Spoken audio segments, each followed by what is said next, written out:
Bonjour à tous et on se retrouve pour une toute nouvelle vidéo. Et oui, les vacances sont terminées et pour la plupart d'entre nous, c'est la reprise ou la rentrée des classes. Et pour l'occasion, je vous ai préparé un nouveau tour de magie. Petite parenthèse, avant de passer à la démonstration du tour, je souhaite vous présenter quelqu'un que vous risquiez d'entendre sur mes vidéos. Je vous présente Simba, mon petit chien. C'est un bébé, il a tout juste de moi, donc il risque de faire beaucoup de bêtises et de m'embêter pendant les vidéos. Donc c'est pour ça. Allez, c'est parti, on se retrouve pour la démo. Allez, on se retrouve pour la démo. J'ai ici un stabilo que vous reconnaissez sûrement. Alors on le reconnaît aussi par la marque qui est écrite juste ici. Vous voyez, stabilo sur les faces, ils mettent la marque sur les deux côtés, là, donc le logo. Et ce qui est intéressant, c'est qu'on peut retirer le logo, vous voyez, et là on peut rendre le stabilo sans marque. Oui, aucune marque. Après on peut le remettre, ça c'est vous qui voyez. Je crois que je suis allé un petit peu vite là, regardez bien, il suffit de passer la main et on l'enlève. Hop, on peut le remettre. Étonnant, n'est-ce pas? Regardez bien. Ce qui est encore plus fort, c'est que j'ai ici un deuxième stabilo. Donc lui, par contre, c'est pas de la marque stabilo, il n'y a rien dessus. Par contre, on peut le rendre stabilo.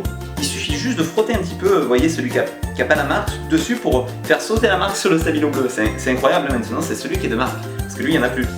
Après, regardez bien. Le stabilo, la marque est toujours dans la main droite. Vraiment, regarde bien. Il suffit vraiment toujours, vous voyez, maintenant, ça saute à vue, c'est intéressant. Mais si on fait ça, hop, ça repasse à nouveau.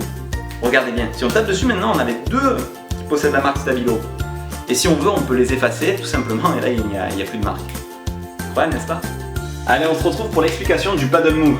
Alors comment fonctionne cette technique? En fait, déjà il faut avoir un objet qui peut correspondre à l'utilisation. Il faut un objet possédant une inscription sur une face sur les deux. Donc une face vierge, une face avec une inscription. C'est très important. Les stabilos font parfaitement l'affaire, c'est ici qu'on peut le trouver dans le commerce. Petite subtilité, il faudra enlever les petites attaches sur les deux, parce que sinon ça va être un repère pour les spectateurs, ils pourraient comprendre comment ça fonctionne grâce à cette attache. Donc voilà, vous les mettez comme ceci. Et donc, la technique, elle repose en fait à montrer deux fois la même face pour donner l'illusion que l'inscription se trouve sur les deux faces ou a complètement disparu.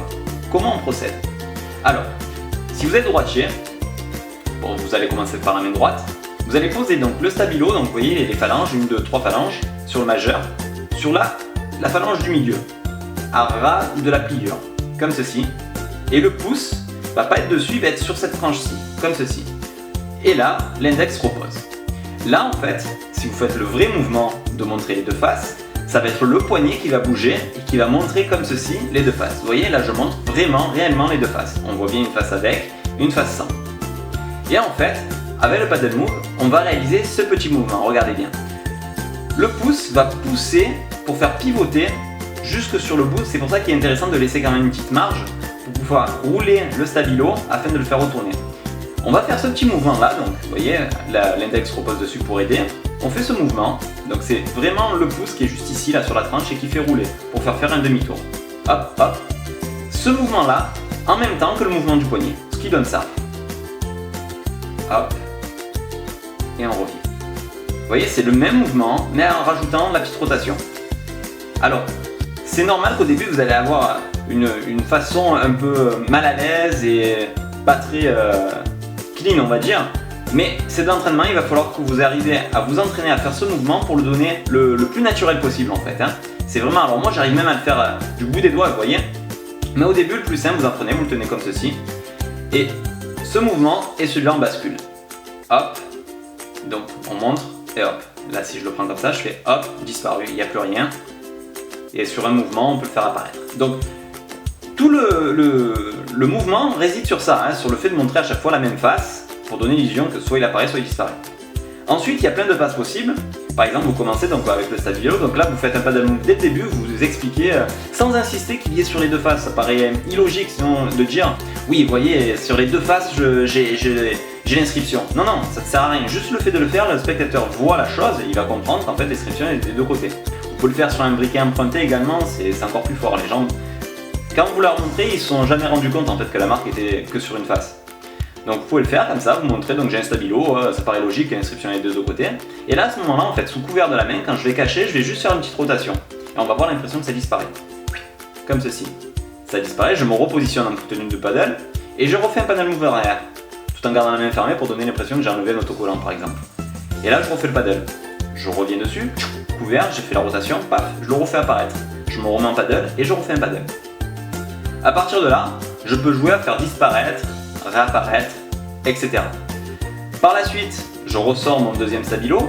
Et là, ce qui est fort, c'est de s'entraîner à le faire aussi de la main gauche. Pour être capable ensuite de jouer avec les deux en même temps.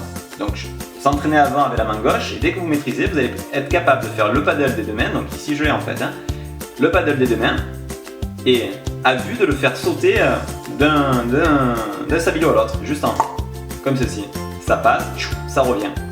Ça passe en frottant. Donc quand je tire, je fais ce mouvement et à ce moment-là, je retourne. Et là, je retourne en même temps. Ça fait ça passe. Donc c'est amusant de jouer sur l'effet visuel en tapant le dédouble et hop, on monte et on retourne en frottant, ça disparaît. Voilà. Enfin, la routine, après à vous de gérer la routine comme vous le désirez, mais c'est un mouvement que vous pourrez adapter sur d'autres objets, hein, des petites raquettes, il y a des marqueurs, des fois bon, un peu plus difficile avec un marqueur parce que c'est rond, donc ça va être assez difficile de trouver pile poil le 180 degrés. Mais voilà, sur les briquets, c'est super sur les briquets. Toujours le tenir le briquet du côté de la roulette, c'est mieux. Voilà, donc très sympa comme mouvement à travailler. Franchement, vous pouvez faire des miracles avec, ne le sous-estimez pas. C'est très fort, et voilà, vous le faire en impromptu n'importe où, c'est cool. Et voilà, cette vidéo est déjà finie, j'espère que ce tour vous aura plu. En tout cas, n'hésitez pas à me le dire dans les commentaires, à laisser un gros pouce bleu si c'est le cas et à vous abonner si ce n'est pas encore fait. On est de plus en plus nombreux, ça augmente de jour en jour, c'est incroyable et moi ça me fait ultra plaisir.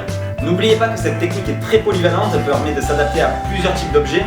Donc si vous voulez des idées d'utilisation pour aller plus loin dans le paddle move, je vous mets un petit lien dans la description où il y a une vidéo téléchargeable gratuitement avec des idées, des routines réalisables avec d'autres objets pour aller un peu plus loin. Et voilà, et quant à nous, on se retrouve la semaine prochaine pour une prochaine vidéo.